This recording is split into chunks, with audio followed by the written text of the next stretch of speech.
Energetic, passionate, and savvy. Gouche Live.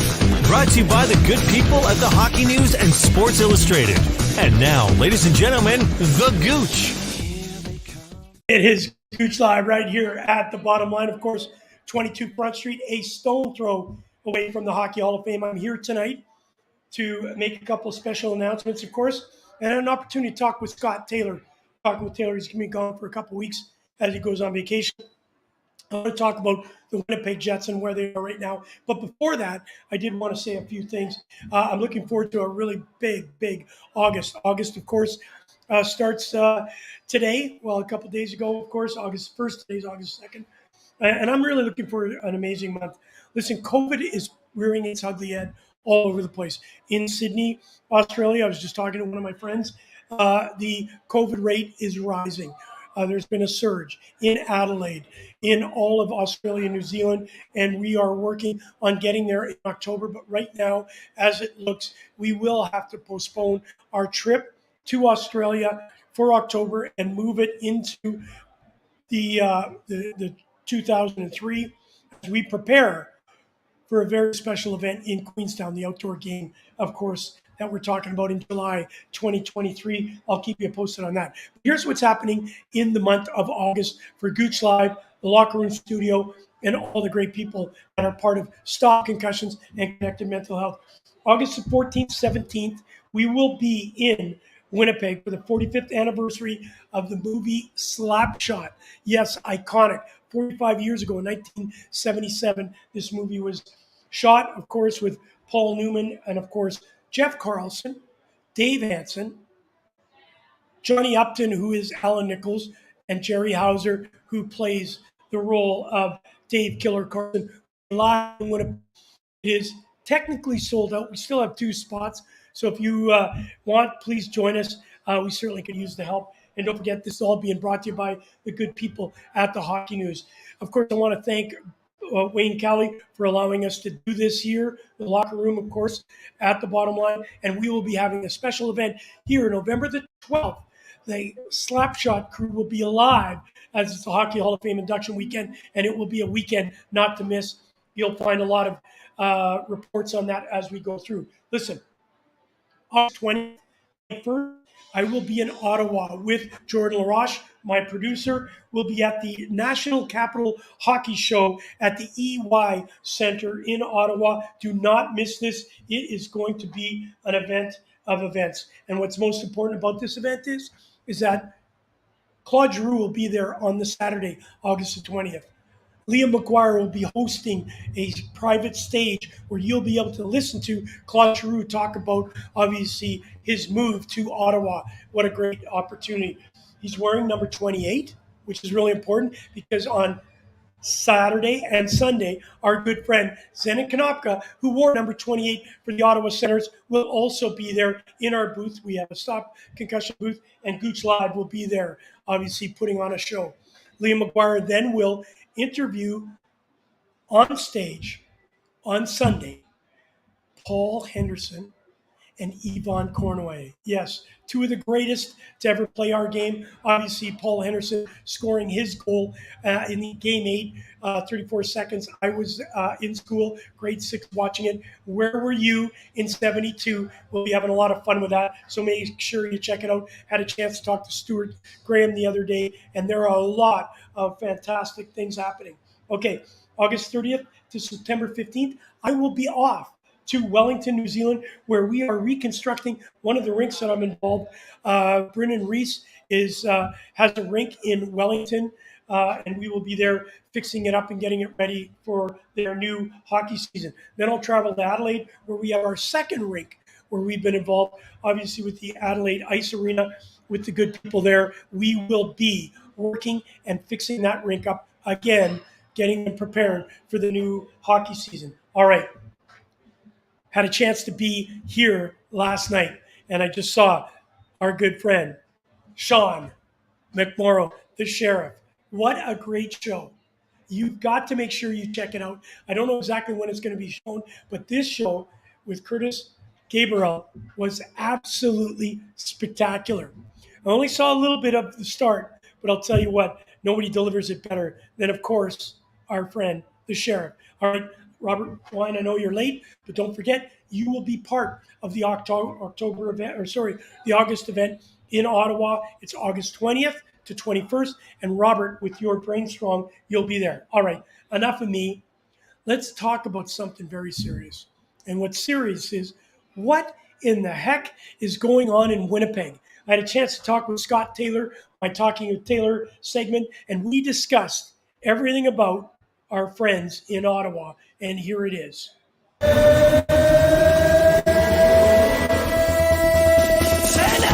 Energetic, passionate, and savvy. Gouche Live. Brought to you by the good people at the Hockey News and Sports Illustrated. And now, ladies and gentlemen, the Gouche. Yes, it is. It is a long weekend here in Toronto. I think it's a long weekend in Winnipeg too. And we got a chance to talk with a favorite guy named Talking with Taylor. How about them Bombers? Wow, they look absolutely fantastic. And I'll tell you what, I was sitting around really hot outside, kind of sweating, took a shower, went into my wardrobe and said, I got to wear something different. And I wanted to take a jersey or a T-shirt that is represents Scott Taylor, his age. Ladies and gentlemen, Scott Taylor in Winnipeg. He's 76. Not quite. Not quite. A little 4 years younger than that. You know, I was just I was at 76 games. Well, this is 76 games. What a great T-shirt. That's my bride and I went on our pre-marriage honeymoon. Wow. We went to 76 games in Montreal. We had a great time in Montreal. Montreal, I mean, it was a great city in 1976, a great city today. Montreal is one of the world's great cities, and you can have a lot of fun in Montreal. I was just there recently. I had a lot of fun trying to pay the cab because of our friends Rogers. Hey, listen, talk to me about the 76 team. I wanted to do that. I did this. I don't know how much you know about the team itself, remember the names. I want to just throw, for all you hockey historians, listen to this lineup. Bill Barber, Bobby Clark, Marcel Dion, Phil Esposito, Bob Gainey, Danny Gare, Bobby Hall, Guy Lafleur, Guy Lapointe, Reggie Leach, Richard Martin, Peter Mahovlich, Lanny McDonald, Bobby Orr, Gilbert Perreault, Dennis Potvin, Larry Robertson, Serge Savard, Steve Shutt, Daryl Sittler, Carol Vadnez, Jimmy Watson, the goaltenders, Jerry Cheevers, Glenn Resch, Rogan Vachon, Dan Bouchard, coaches, Scotty Bowman, Don Sherry, Bobby Crom, and Al McNichol. What a lineup. That was the Canada Cup, right? Yeah. Cool. That's very cool. They won, didn't they? Yes, it did. With that lineup, you'd better. Well, Bobby Orr, of course, Bobby Orr didn't get a chance to play in the 72 series, unfortunately, but I'll tell you what, it's amazing, that squad. When I looked at it, I just said, I'll go look at the roster. Holy macalarchy. Hey, listen, be a Hanson for the day. We're having it, as you can see right behind us. You won't be with us on that special day. You were fantastic 5 years ago. You've done a lot to help us out. Thank you for that. And I know we'll be talking a couple times before that. And as you may or may not know, we have it. It's done. The locker room at the bottom line is official. When you get back from your travels in Florida, I'm looking forward to get you out here.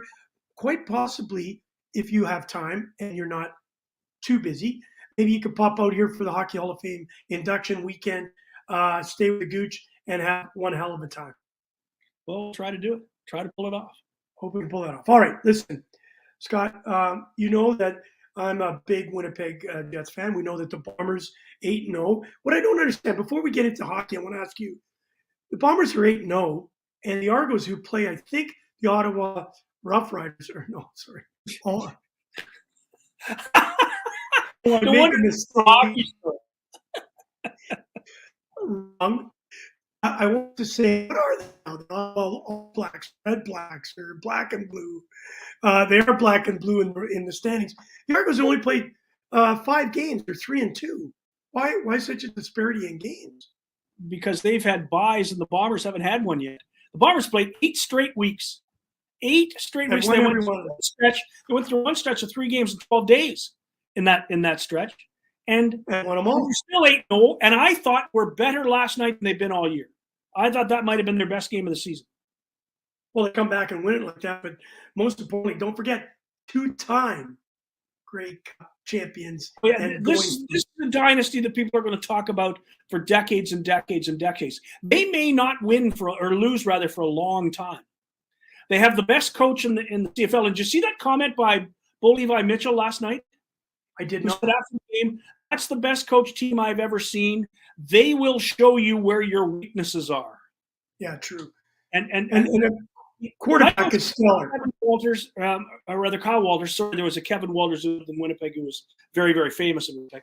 And Kyle Walters the late great Kevin Walters. But O'Shea and Kyle Walters came out of Guelph and have been buddies for a long time. And Wade Miller, the president, let them go through their growing pains at the start because they had a lot of work to do to rebuild this team. And now they've rebuilt this team to the point that I don't see them losing for a long time. I mean, they will lose games at the end of the year when he rests all his starters for the playoffs, as he did last year. But tell me how good this quarterback is. It seems like he, especially the winning drive and the pass into the end zone, it just looked too easy. Two reasons. One, he's got great receivers. Number two is his offensive line is stunningly good. Yeah, good point. And that was one of the problems with a bunch of other quarterbacks. The Bombers went through that stretch from 1990 to 2019 where they never won a championship. You're talking 30 years without a championship. Yeah. And they lost consistently because during the early 90s, they had the best offensive line in football when they had Walby and Burrell and McNeil, and boy, they were good. David Black. And then they went through that stretch where they had offensive lines were terrible. Quarterbacks spent most of their time horizontal, not vertical. And they couldn't score the points they needed to win games. This team now has the best offensive line in the game, the best defensive line in the game, maybe the best linebackers in the CFL, probably the best receivers in the entire receiving core. I mean, there's some great receivers around the league. Yeah. But as a full core, nobody can touch this Blue Bomber team. And the only way this team loses is if O'Shea rests all his starters down the stretch like he did last year to get ready for the playoffs. That's the only way he loses. Because this team, when they're healthy and play their starters, there's nobody in the league can touch them. Hey, Scott, is Sally making us a tea? I love it. Tea. I hear the clingle in a glass. I hope it's only tea. I think out here we're getting set for dinner. Okay, that's right. We're after this. I'm going on to dinner.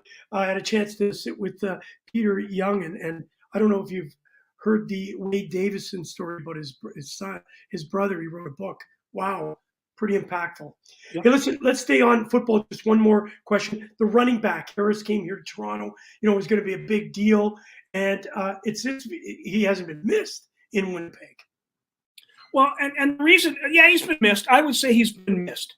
I would think they would have been a lot more dominant with him. Brady Oliveira's been okay. Johnny Augustine's been okay. They haven't been Andrew Harris. But the reason is pretty simple. At some point in time, you've got to start going through kids. And they couldn't not play these two Canadian backs they had. They had to start playing Oliveira and Augustine to give them a chance to become professional football players. Secondly, Andrew Harris, and rightly so, this isn't a criticism. Andrew Harris wanted X amount of money to play for the Bombers on a team with a $4.5 million cap like all teams in the CFL. You're going to have to pay him a lot of money in Winnipeg that the Bombers weren't willing to pay. That's not a bad thing on behalf of Harris. Harris is a record holder, one of the greatest maybe the greatest running back in CFL history. George Reed, but I mean close. He's a phenomenal running back.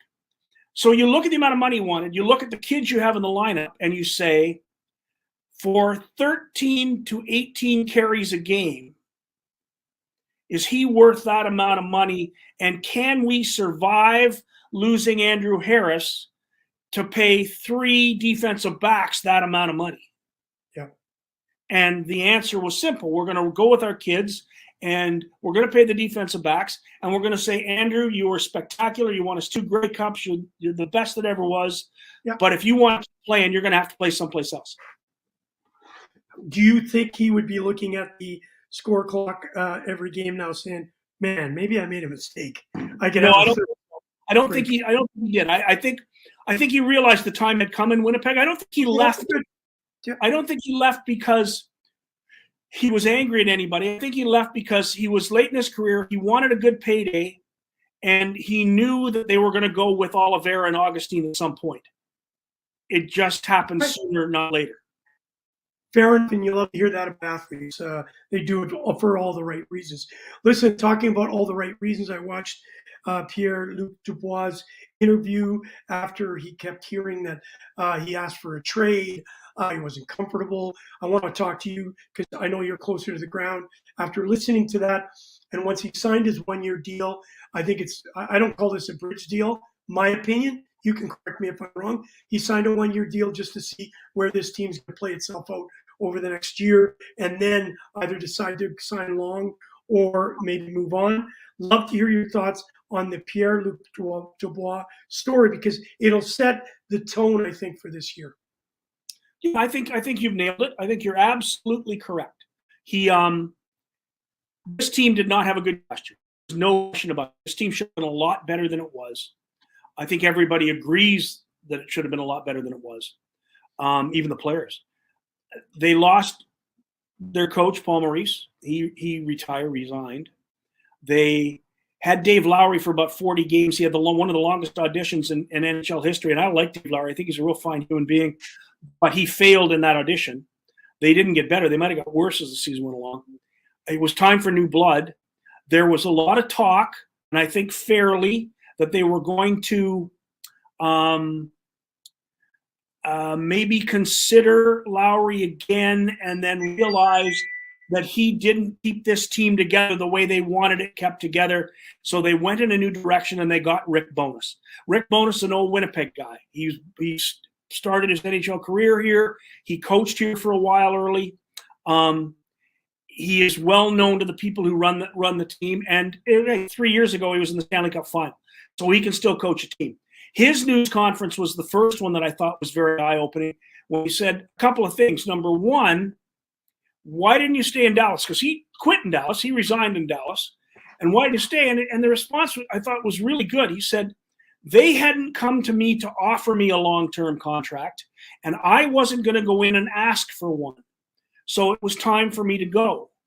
The second one was, what do you think about being second fiddle to Barry Trotz? And his answer there was really great. I thought he said, I would have taken Trotzy first too. That would have been my first choice. I mean, he's maybe the best coach in the National Hockey League. But I'm glad Trotzy didn't take the job.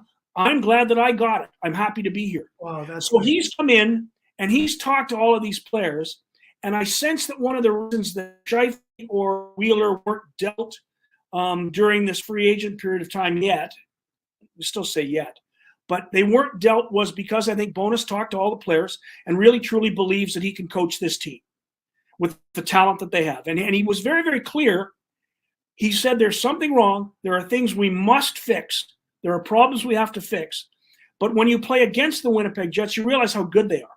They're a really good team. They are a very good team. They did not play very well last year.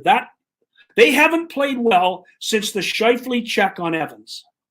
100%. They have not played well since that body check. They have been a mediocre team. So it's time to get out of that, get a new guy in, and that's what Dubois is basically saying. I don't want to be traded. I like it here. I'm fine. I want to see how the new coach does.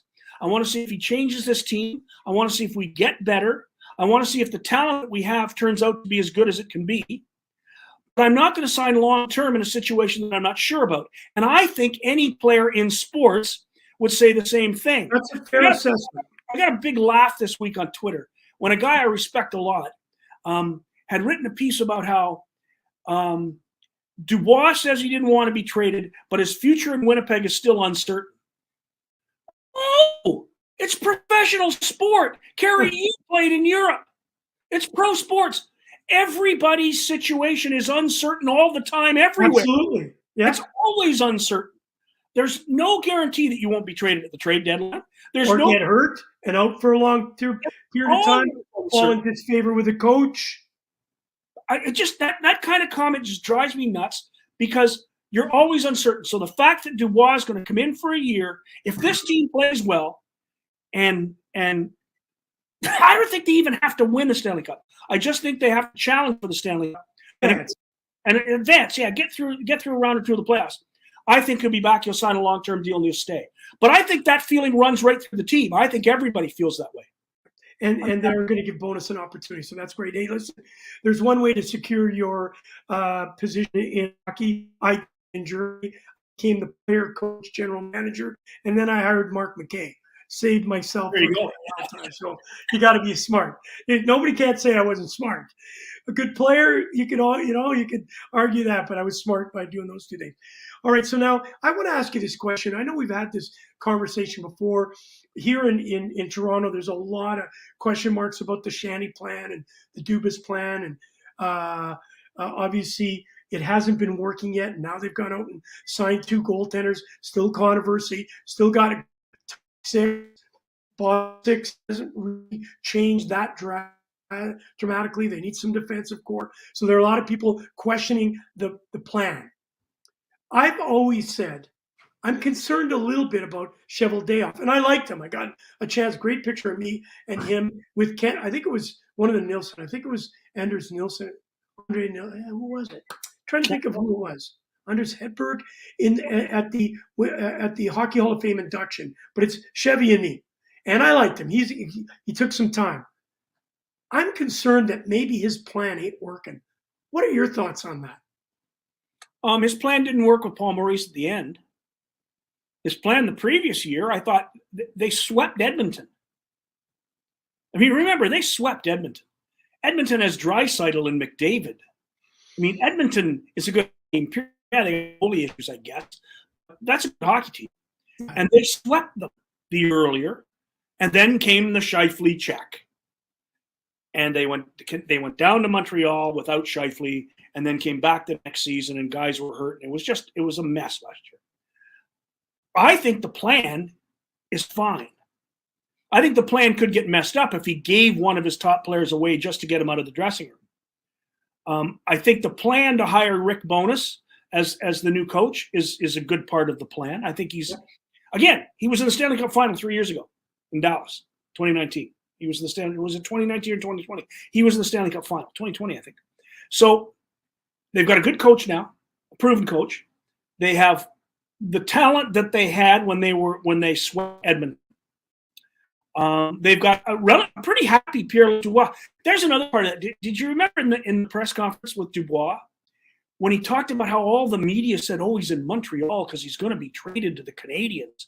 He's going to be traded. He's in Montreal." And he basically laughed in the press conference and says, "You guys are nuts. I live 15 minutes from the rink, and my bank had a suite at the draft. I'm a hockey fan. I like going to the draft. I went to the draft when I was a kid just to go to the draft." Yeah. So we read too much into it sometimes. He's with his bank and his agent. And his bank loves him because he makes $6 million a year. Of course, I'm buying you a ticket. Okay, so talk to us a little bit about. So the plan is we're going to run with the talent that we have. We have a good goaltender if he's right. We're going to try to make our defense better, and they are working on trying to do that. Now, there's still talk about moving Dillon and Schmidt, but they haven't gone anywhere yet. Nope. And I'm still not convinced that that's a particularly good move. I think a lot of the things that we hear are made up by media people over beers.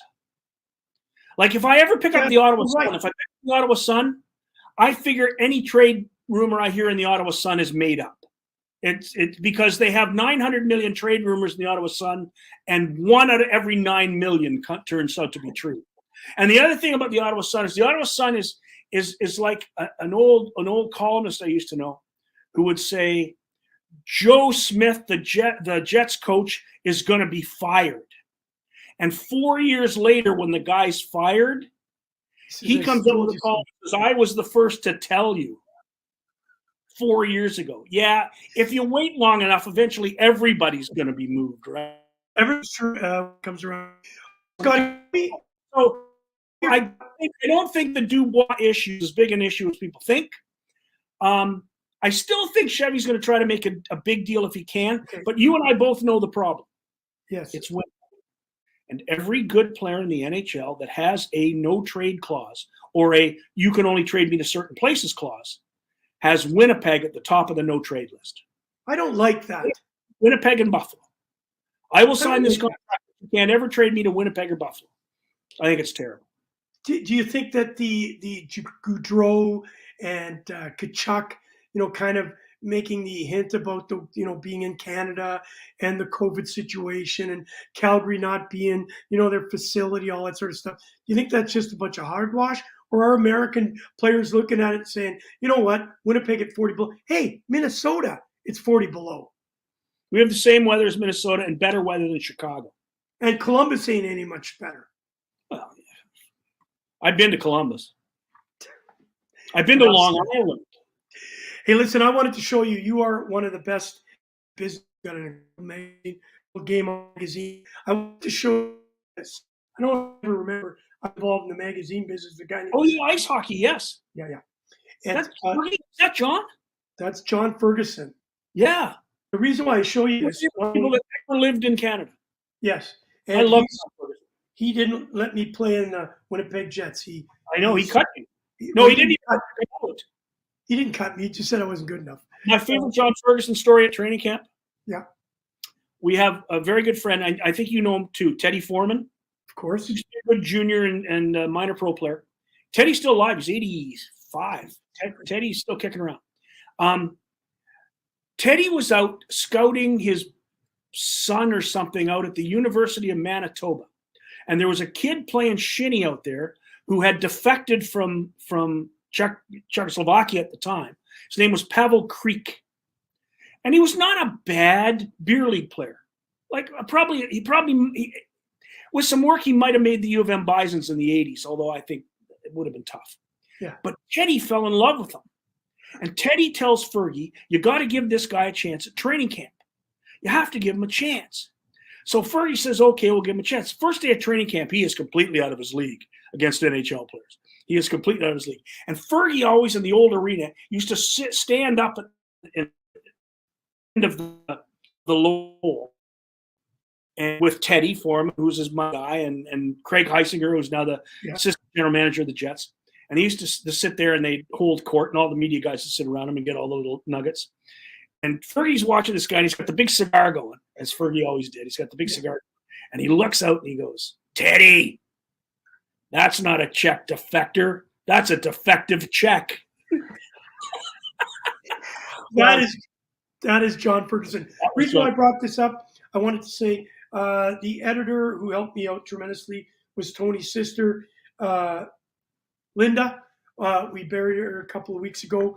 I pulled this out for some reason, was sitting around, and I know that you're such a great magazine guy. I just wanted to show you that and bring back some memories. All right, buddy, I know you got to get going. We'll talk to you next week. See if there's anything exciting that's gone on. Will the Bombers be 9-0? Will the Winnipeg Jets make anything happen so that we're happy? We'll see that in the next week or so. Thanks, Scotty. Always a pleasure. Yeah. Have a good summer. Bye. Scott Taylor.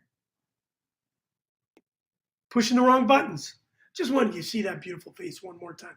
Listen, Scotty Taylor is always a great guy to talk to. Game On Magazine. Make sure you get a chance to check it out. We've got a great show coming up all week. Tomorrow night, I'll be at the Bottom Line. We will be talking what is going on in the National Hockey League when it's really quiet. There's still some free agents that are out there that nobody's talking about. Nazem Kadri hasn't gone anywhere. We know that Klingberg signed in Anaheim for $1 million. Sorry, for $7 million for 1 year. Let's find out from others what's going on in the National Hockey League. We'll have James Murphy join us, of course, and my producer, Jordan Orage, and we will see you tomorrow night. You've been listening to Gouche Live with your host, Kerry Goulet, better known as The Gouche, brought to you by the Hockey News and Sports Illustrated.